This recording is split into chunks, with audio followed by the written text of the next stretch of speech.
ನೀವು ಒಪ್ಪಿದ ನ್ಯಾಯ ನನ್ನದು, ನನ್ನ ನ್ಯಾಯದ ಸತ್ಯ ನಿಮ್ಮದು.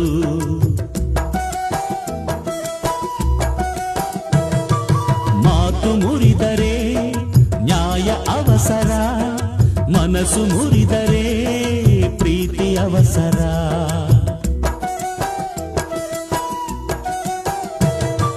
ಮಾತಲ್ಲಿ ಮಮತೆ ತುಂಬಿ ಕರುಣೆ ಬೆಳೆಸಿ ಊರಲ್ಲಿ, ಮನಸ್ಸಲ್ಲಿ ಪ್ರೀತಿ